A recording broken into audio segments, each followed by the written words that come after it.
from a gladiatorial bad influence, our star guests Rhino and Vogue will be trying out some of the hottest arcade conversions, including virtual cops, complete with a new gun attachment.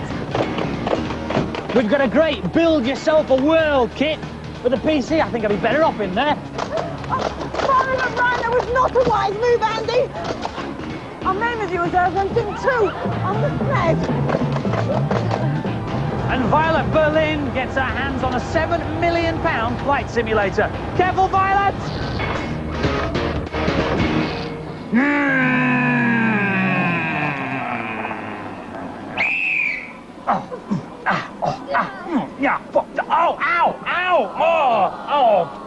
I'm not playing these rough games anymore. Good games for the Saturn have been a bit thin on the ground, but with Christmas just around the corner, there are 3 coin-op conversions coming out, and this is the first of them, Virtua Cop. The arcade version was a smash hit with its fantastic graphics and slick gameplay. So when the programmers started work on the Saturn version, they tried to copy the original as accurately as possible. They spent months trying to cram in all the sprites and features of the arcade version, and the end result is an almost identical game. You can play on your own, you can team up with a friend and take on the criminals in a fast and furious shoot-'em-up. The 3-dimensional bad guys jump out from behind crates and you pick them off one by one whilst trying to avoid tagging any of the hostages. Vogue's been blasting her way through it for us. You like this, don't you? I've got used to this one now, it's pretty cool. Good, isn't it? How do you reload your gun? You have to reload it outside of the screen, which is something you have to get used to. It's a bit inconvenient at first, but you actually do get quite used to doing that. Have you played it in 2-player mode? I have had a look over with Rhino earlier, and it's quite off-putting with 2 people because you never know who's actually shot anybody, so I prefer playing on my own. So it's a good game. It's a very good game. But it's better in single player. Certainly is. Oh. This is the home version of the mega arcade hit Sega Rally. Racers take to muddy forest roads and cross-country courses with a choice of 2 different cars. They both handle well, but players must master both vehicles to take the championship. What sets it apart from any other racing game is the speed at which the backgrounds move and the detail of the courses. So how are you doing, Rhino? Well, I'm just getting into it now. Sega Rally's brilliant, out of this world. The realism of it is just brilliant. But of course the steering wheel is harder to control than the joypad. Now tell me about these 2 different cars you've got. Well, you've got the Celica and you've got the Delta. The Celica is a bit faster than the Delta, but the Delta sticks to the road a bit easier. Right, you've got 2 different tracks as well, different textures on the Yeah, you've got mud or tarmac. So you've got to watch out for the power slide. It's tricky. So you find it easy to get a grip on them, this game? Oh, I'm getting there. Need a bit more practice though. The last game in this collection is this one, Virtua Fighter 2. The new beat-em-up is a massive advance over the first Virtua Fighter with new characters and new special moves. But the biggest improvement is in the graphics. The characters and backgrounds are now incredibly detailed. Some of the fighters even have moving fingers. The animation's very smooth. It's as fast as a gladiator up a pole. And now, for the first time in gladiator history, a mixed match. Vogue versus Rhino on Virtua Fighter 2. Vogue's playing Jeffrey. No, Vogue's playing Jackie. And Rhino's playing Jeffrey. Are you a beat-em-up fan, Vogue? Well, I'm trying my best. I mean, this is the only chance I get to get my own back on someone that's Rhino's size. You're quite good at this, Rhino. Do you play him a lot? Oh yeah, I like Jeffrey. Jeffrey's powerful. Straight away. And great replays. It's all over in the first mixed gladiator match in history. I declare that Rhino is the winner. Woo. One of the funniest game releases of last year was Earthworm Jim. Each level was full of zany antics and quirky challenges. And this week, the cybernetic-suited worm returns to the Mega Drive and SNES in Earthworm Jim 2. It's full of the same kind of humour, with killer cats, terrifying termites and flying octopuses. There's 10 challenging worlds, and littering the landscape is a multitude of new high-tech weapons. Oh, and watch out for the falling grannies, Pete's puppies and pink pigs. But a different joke's enough to make this game another worthy winner for the worm. Here's the hell with the SNES version. I couldn't see how they could improve on Earthworm Jim, but somehow they have. This is even better than the first game. Like the original, this game looks really good, but there's lots of fresh ideas, like here, for example, on the other end and soil level, where they actually allow you to dig your way through the soil and create your own pathway using a dentist's drill. Jim's got some new moves in this game as well, like a snot swing and a parachute. There's the added pressure of running the whole level against the clock. You've only got 90 seconds to complete it. And here there's some really weird enemies like termites and maggots. Here you have to shoot the soil above it to cover up the hole so they can't come out and attack you with killer babies. Here Jim's disguised as a blind salamander for the obligatory swimming level. But it's got a twist in that there's a game show you have to compete in when you get to the end. The questions are really weird, but it doesn't matter what answer you give because it sends you through to the next level anyway. On this level, you've got a different viewpoint, and as well as avoiding the flying pigs and the cannonballs the ships fire at you, your task is to push that bomb attached to the balloon to the end of the level. There are some rockets to help you along the way, which you can hitch a ride with to make yourself go faster. And if you go too far, there are some rockets which take you back in the other direction. Earthworm Jim 2 is one of the zaniest games of '95. It's an essential purchase for Christmas. It's mind-blowingly funny. It kept me in stitches. It's the best sequel I've ever seen. I'm not usually a fan of platform games, but this is excellent. It's very imaginative. And the scores for Earthworm Jim 2. It's a strong contender for the Christmas #1 with 5s all round.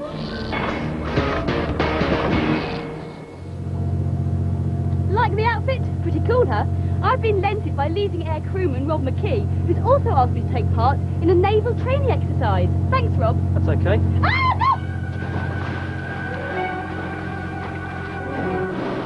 Falmouth Coast Guard, Rescue 193. Description, apparently she's got a wetsuit on and she fell off a surfboard. Okay. I'm going to be rescued by 771 Squadron, a Royal Navy search and rescue helicopter based at Culdrose in Cornwall.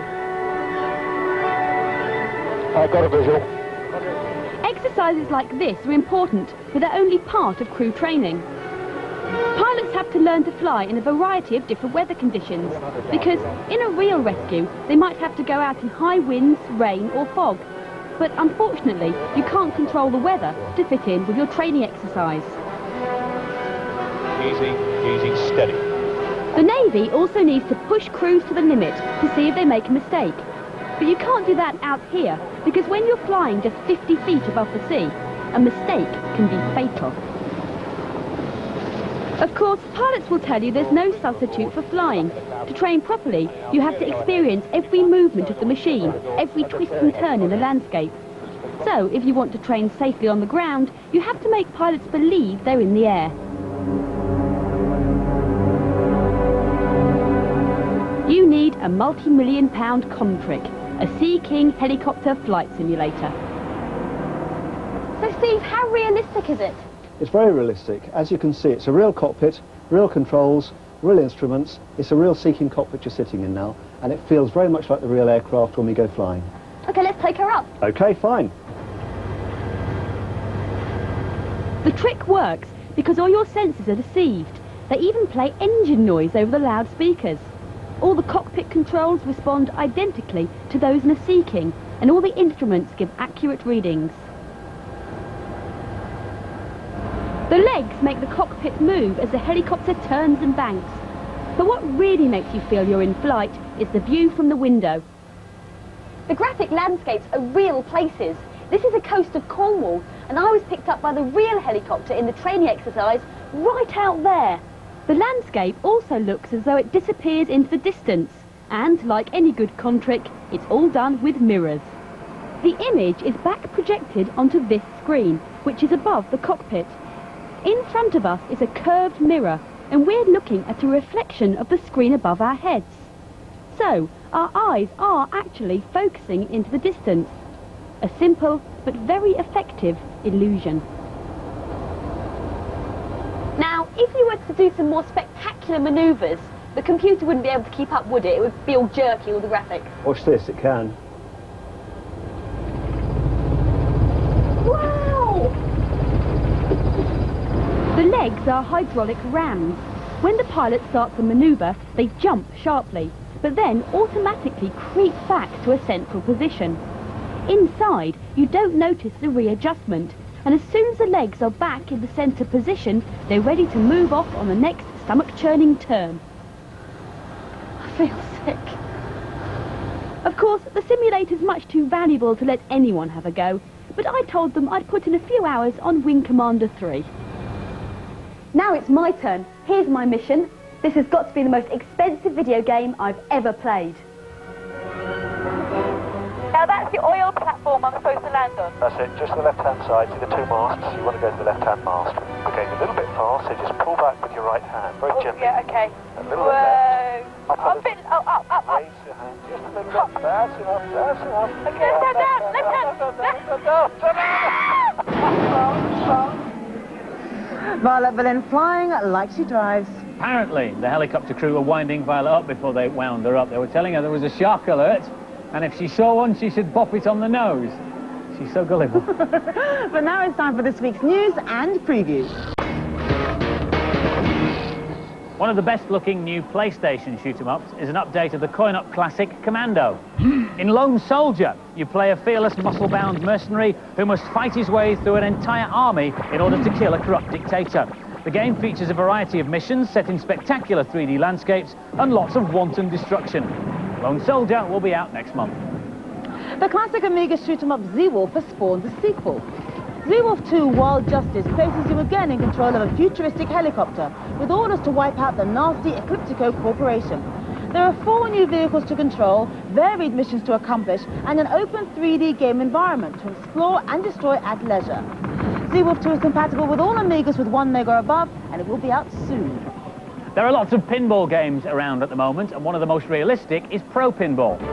Although it has only 1 table, it's possibly the most accurate simulation yet, with a fully featured play area, some stunning 3D graphics, and an authentic-looking scoreboard.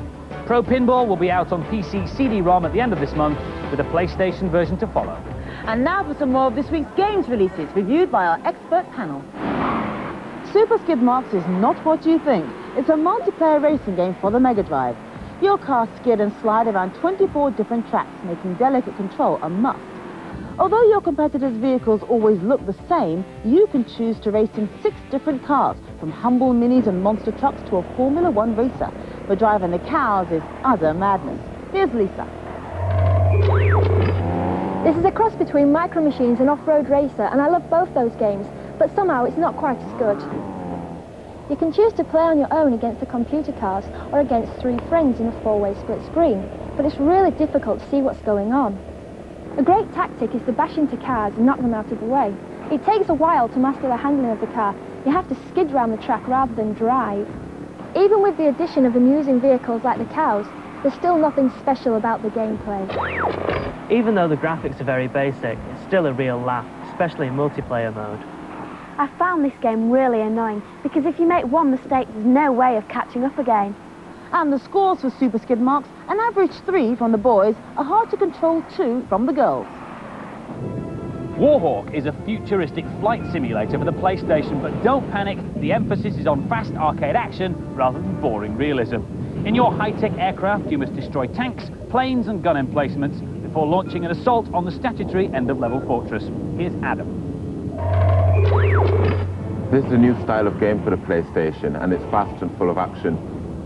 The objectives of the game are to kill virtually everything in sight and collect a preset number of canisters of red mercury, which you'll find at the end of each level.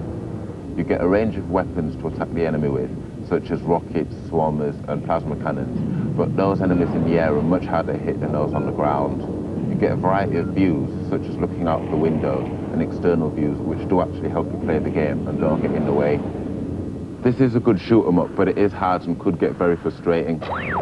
This is a fairly exciting game with some great explosions, but it is quite difficult and it could take some time to master. The missions are a challenge and there's loads to shoot at, but the gameplay is very average. And the scores for Warhawk, well, because of the very samey gameplay, it's only 3s.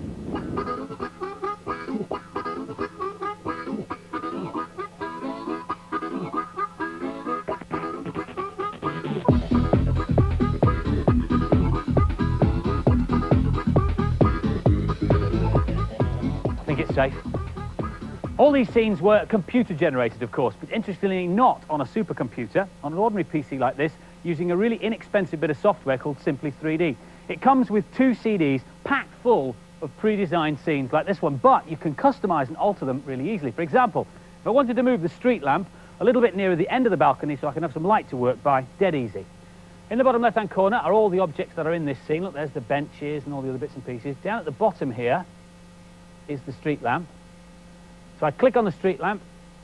What the computer has done there is turn the picture into a wireframe model. That's because it's easier for it to do the necessary calculations when you move things if the picture is in a wireframe version. Moving it couldn't be simpler. Click on the left-right icon at the top here and just drag the street lamp to the left. Now, obviously in doing so it's ended up a little bit above the balcony here, so I'll click on up-down and just move it a little bit further down. As simple as that. There are other objects as well that you can move into the scene. This knight, for example, is made up of all these different objects. Let's take the knight and put a wireframe version of him into the scene we're working on. And there he is. Now we can move him in the same way as we moved the street lamp earlier on. I'll just put him over here to protect me from marauding gladiators. Now we have to re-render the picture, which takes a bit of time, so while the computer's thinking about it, here's some scenes I did earlier on. There's a Jurassic scene here, complete with dinosaurs. And one thing I did discover was that by adding shadows, the resulting picture looks much more realistic. For example, here's a picture without shadows. Now look at the difference when I've added the shadow. Once you're happy with your scene, the best thing is you can program a virtual camera to fly around it. And here we are back in my finished scene. Oi, Sir Galahad, you haven't seen any gladiators hanging around, have you? I think you'll be safe now, Andy.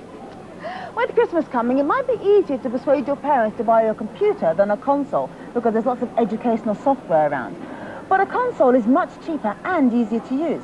Here's Virtual Violet with the pros and cons of each.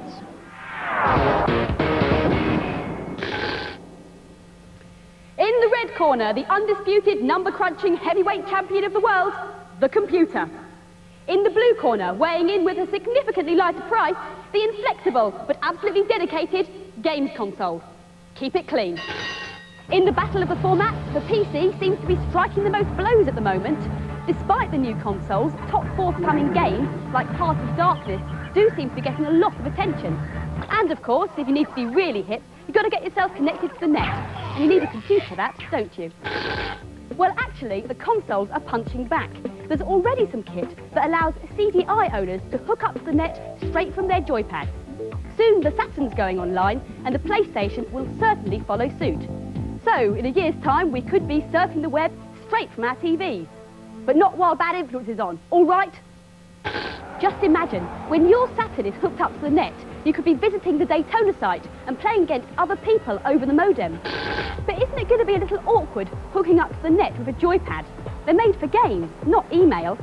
Don't you worry, the consoles are having keyboards designed for them. But as well as a keyboard, won't you need something like a hard disk to store all the stuff you've downloaded? And a mouse will be handy. The fact is that the souped-up super consoles of tomorrow will end up looking more like multimedia PCs. In the battle of the formats, we could be heading for a split decision. Sorry. Virtual Violet, or perhaps in those shorts it should be Virtual Violet. This week's competition prize is absolutely fantastic. It's a Saturn with 46 games, some available now and some to follow when they're released after Christmas. The question is, how many moons has the planet Saturn got? Is it A, 2, B, 8 or C, 17? Phone in your answers on 0891 800 300. That's 0891 800 300. Calls cost no more than 25 pence each. Lines close at midnight on Sunday, and most important of all, make sure you get permission from the person who pays the phone bill. And remember, we always check to make sure you have. Last week's competition prize was a Mega Drive with a copy of Vector Man, and we asked you, what breed were these puppies we had in the studio? Well, they were golden retrievers, and if this is your name on the screen, you're our winner. Congratulations. 10 runners up get Bad Influence, Bad Crew t-shirts, and their names are running across the screen now. Join us next week for our Christmas special, when we're looking at all the juicy stuff you might get in your stocking on Christmas morning. We're going to change into our gladiator costumes now, aren't we? Oh, yes. For the Eliminator, I'm going to be Hippo, and Sonia's going to be Vague. Thanks for watching. See you next week. Bye. Bye-bye.